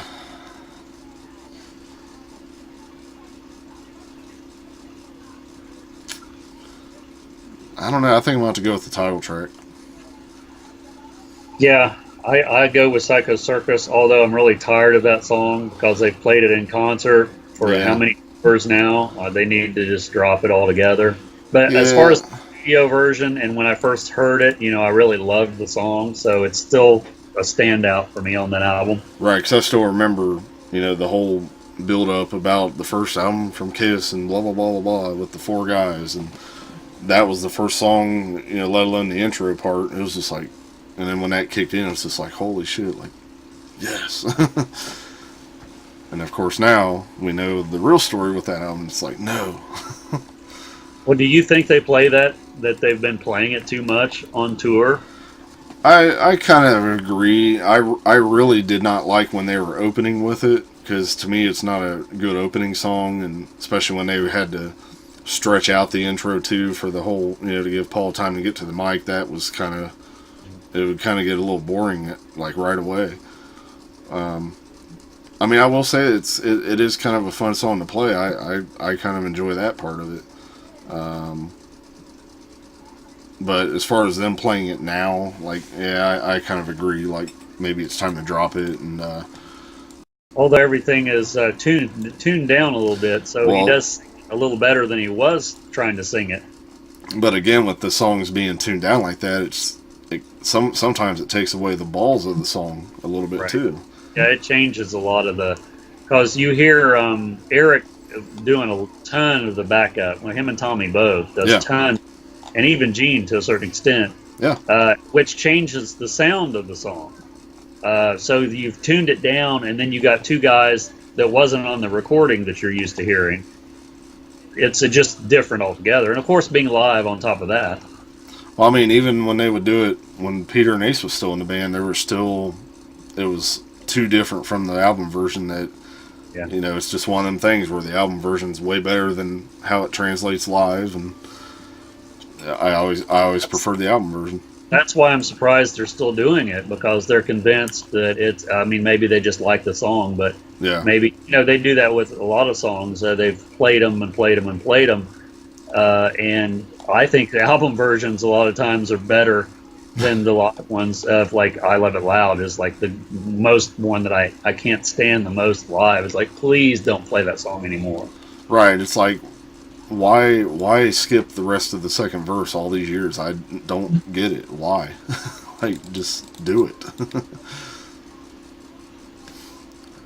So, what was yours? Was it Psycho Circus too? Or? Psycho Circus, yeah. Okay. So now, we jump all the way up to Sonic Boom. Modern Day Delilah. Say Yeah. I'm an Animal. Is that? See, again, I'm not. I think that's Gene. I think. I'm not real savvy. Yeah. I'm the same way. with the two recent albums. I'll just go ahead and Modern Day Delilah because I think that's the best track on the album. That's I agree. just my opinion. I agree. That's pretty much my go-to track on the album. I mean, I like Stan, but of course that's more of a dual vocal. And what was the bonus track on there that you could get if you got it off iTunes? Was that Right Here, Right Now? Yeah. Yeah, Modern Day Delilah, but again, like what we were just talking about with Psycho Circus, it was kind of the same way. When they would open with that song, they would have to extend the intro, and it kind of didn't translate as well. I like Tommy's guitar solo in that song. Yeah. I think that's a great song. There are some good songs on there, and I hear a lot of people say they like Sonic Boom better than Monster. I personally disagree, but that's everybody's opinion. If you look behind you, you have a little Sonic Boom album, and then right above it is big Monster poster. So I guess that tells you. Pretty. But which of those items are worth more, though? Right. And there's more than just one reason that I haven't opened that to play it. Because that one's colored vinyl too. Weren't all those like different colors? Well, that's the black one, which is the hardest. Is that the black? Yeah. That's the rarest one, isn't it? Mm-hmm. But there's more than just that reason, and that it's signed, that I don't open it to listen to it, because I don't care that much for the album that I'd rather just play the digital version on the computer or whatever. But that's just me.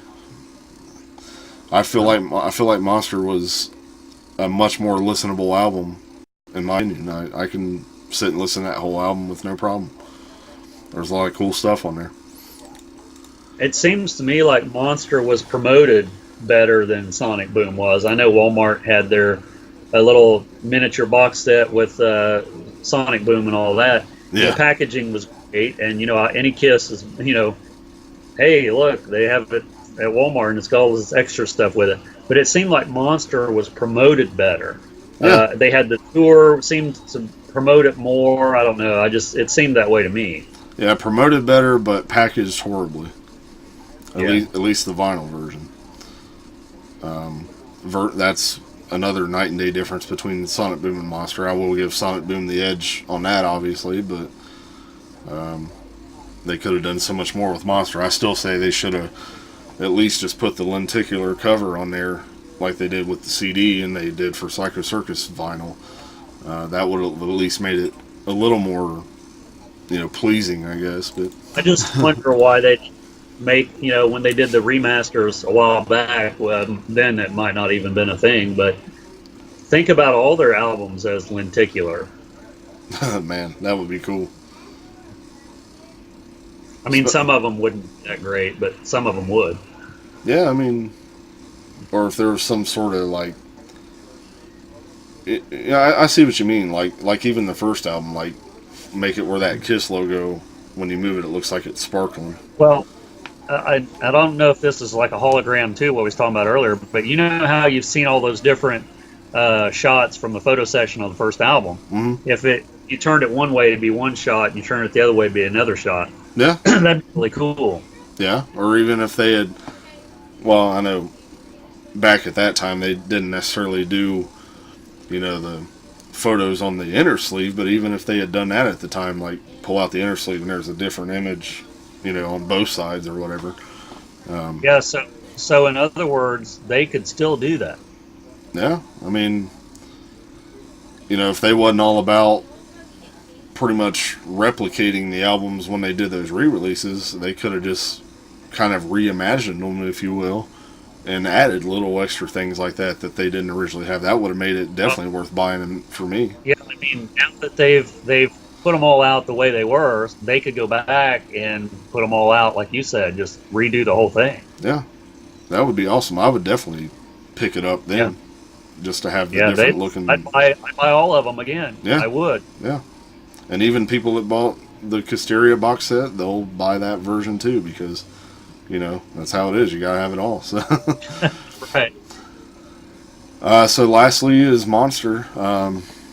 Hell or Hallelujah, Freak. Um, See, that's about it. That's all I know. But Right. I got to go with Hell or Hallelujah. I mean, Yeah, me too. I mean, Freak is a good song, it but is. It is. I like Hell or Hallelujah. When I first heard that song, it's like, oh my God, that's even better than Modern Day Delilah. Right. You know, I seen the lyric video that they have for that. I think that's the first time I heard it. And it's like, wow, that's really awesome. That's a great, because I didn't expect it to be that good, I guess. Right. And it really does have that kind of vintage Kiss sound to it. And it's just a great, straight up rock and roll song, which you don't hear a lot of that today. A brand new album, brand new songs that have that same feel and sound to it. And again, I wish the album was mixed a little bit better. It would have helped it out that much more sonically. Sometimes it's a little hurtful on the ears listening to it because it's like you just want it to sound better than it really does. But I don't know. Well, my thing is with with Monster especially, just to my ears, and my ears don't work like they should sometimes, but it seems to me like there's too much going on in a lot of the songs. Yeah. And I don't know what that is because I'm just not, I don't record songs, so I don't know. But it just seems like that they need to simplify it more. It seemed to me like there's other Kiss albums where it's so simple that it's actually comes across a lot better because there's not so much sound filling up every space in the song. It's not a wall of sound. Right, a wall of sound. Yeah, and that's that could have a lot to do with Paul producing it. He might have just went a little overboard, wanting to add too many layers of things and this and that. And it's funny because, and I agree, it probably was Paul, but it's funny because he's such a big Zeppelin fan. If you listen to the first 3 or 4 Zeppelin albums, especially the first album, I mean, that's about as bare bones as you can get as far as blues based. Yeah. And, just the 4 guys, and I'm surprised that he didn't think, oh, well, we want to sound like that, but he did. Yeah. So, I know that's already been discussed, if they do another album that hopefully they'll get a different producer this time, and maybe we will have a completely different sounding album the way they should be. So well, I'd be satisfied with the Soul Station album. Yeah, I'd like to hear that or see it, or like a live DVD or something, and right. I don't know the ins and outs of singing, how different it is, but he sounds really good doing that stuff compared to the Kiss stuff. I don't know if it's because he's not, having to sing as loud and, almost, straining your vocal cords. But yeah, it's some of the footage that I've watched. It's like, oh my God, he's really singing that. Right. I would love to see more of that. I'll tell you something else I'd like to see come out on like a CD DVD combo is him doing the Phantom. Oh yeah, that would be cool. I'd never seen anything from when he did that, just photos. I have a VHS of that whole thing. Oh, do you? Yeah, somewhere. I've never seen it. Never. I have to borrow that. Yeah, I need to see that. I still need to see that DVD from his last solo tour. Oh yeah. Didn't you order that one? I thought you ordered that one. No, I think maybe I was looking at it one day and I just never ordered it, or I should add it to my cart. It's really good, and not only is because it's Paul Stanley, but the guitarist on there, the band is from that, what was the show? I forgot now. Oh, that NXS or whatever. Yeah. The guitarist is I really think the guitarist could play anything. And he was on another show, I want to say American Idol, after that, as their part of their band.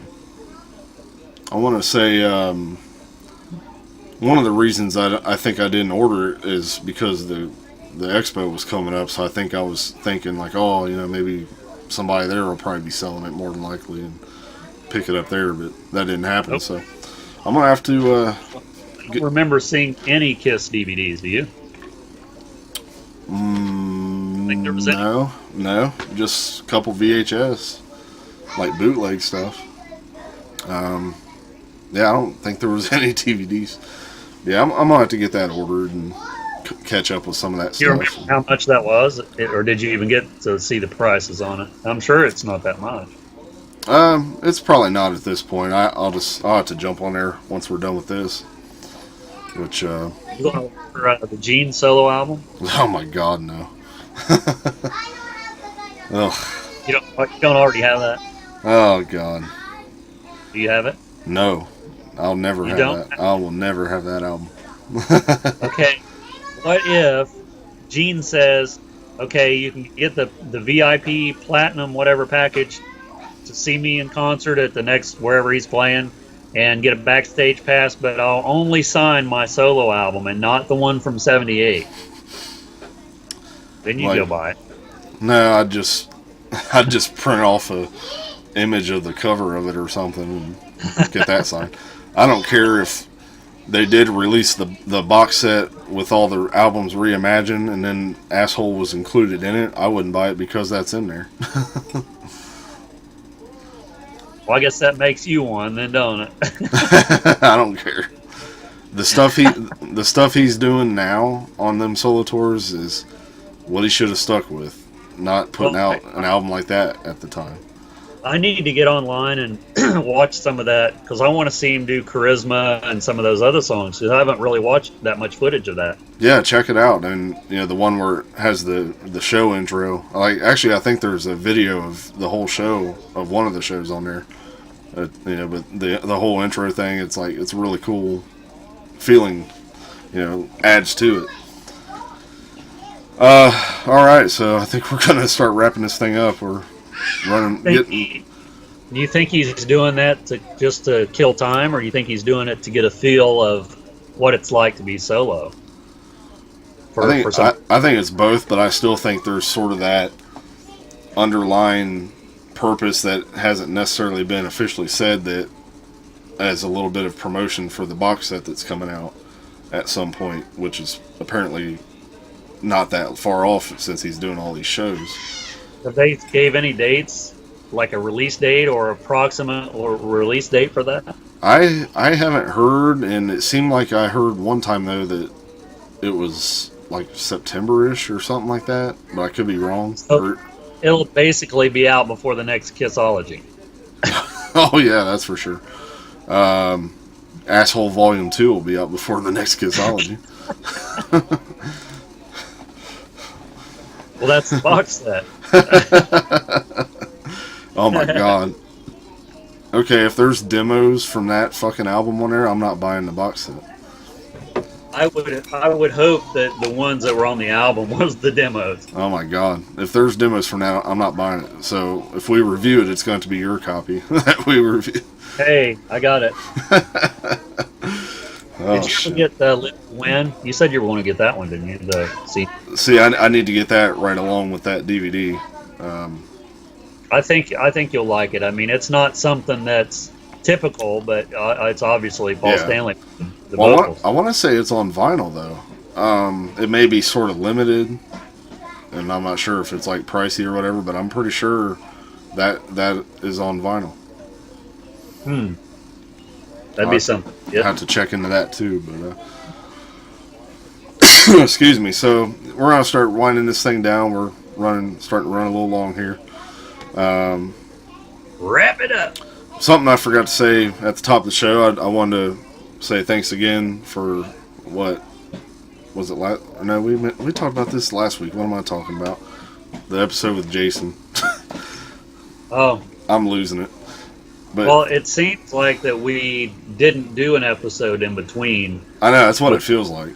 Because we did it on a different day, or it just seemed like that week went really fast or something. Right. And I did want to say, speaking of that I do apologize again for the technical issues in the last episode with the audio and video being out of sync. Hopefully, as you can tell with this video, those issues have been solved. So yeah, I know it was painful to get through probably, but hopefully you just listen to it instead of trying to watch it. Because who wants to see our ugly mugs anyway?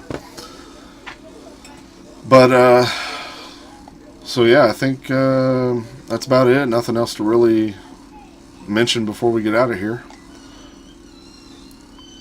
Well, subscribe to our channel. Yep, we definitely Facebook.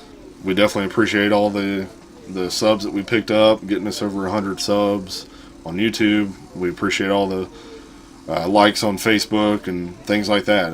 It's really helped. Jason's definitely helped spread the word since he was on. He shot a little video talking about the podcast on his channel. We posted that link to our Facebook page. Check it out. Check out his YouTube channel to check that out. Really cool video to watch. So I guess that's it. Till next week, we are out of here.